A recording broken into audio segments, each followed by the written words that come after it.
नमस्कार मंडळी, वर्षाच फूड डायरीजमध्ये आपलं स्वागत आहे. आणि आज मी बनवणार आहे फ्रूट कस्टर्ड. यासाठी मी केळी कापून घेतलेत, सफरचंद, डाळिंब, द्राक्षे आणि काळी द्राक्षे. तुम्ही आवडीनुसार फ्रूट्स घेऊ शकता.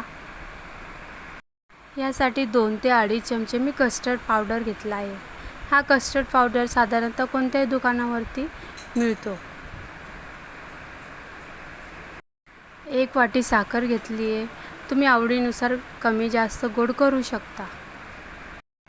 आता या कस्टर्ड पावडरला आपण पाणी घालून मिक्स करून घेऊया. हे पूर्ण मिक्स करून घ्यायचं. यामध्ये कस्टर्ड पावडरच्या गाठी नाही राहिल्या पाहिजेत. अशा प्रकारे मिक्स करायचं. आणि हे दुधामध्ये घालताना चमच्याने हलवून दुधामध्ये घालायचं.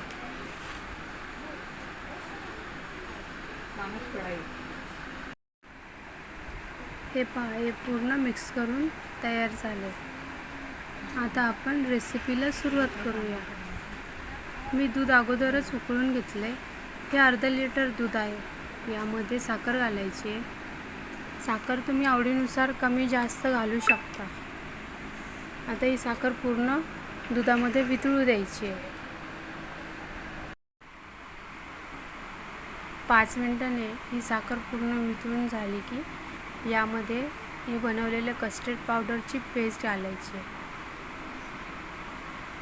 ही कस्टर्ड पावडरची पेस्ट घातल्यावर चमच्याने सतत हलवत राहायचं, नाहीतर यामध्ये पण गाठी बनायला चालू होतात. हे केवळ चवीला उत्कृष्ट नसून आरोग्यासाठीही खूप फायदेशीर आहे.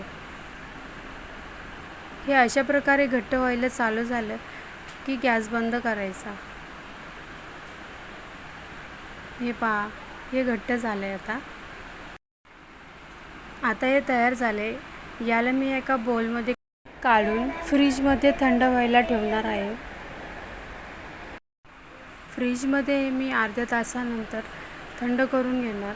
आता हे थंड झालेलं कस्टर्ड यामध्ये फ्रूट्स घालून घ्यायचे. द्राक्षे हे मी बारीक कापून घेतलेले आहे. डाळिंब,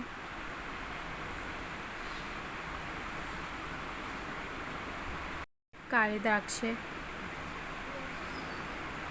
केळी,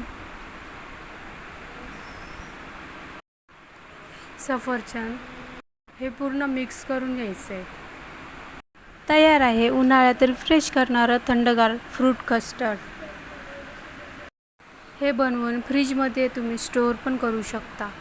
रेसिपी आवडली असेल तर लाईक करा, शेअर करा आणि सबस्क्राईब करा. आणि कमेंटमध्ये सांगा कशी वाटली रेसिपी.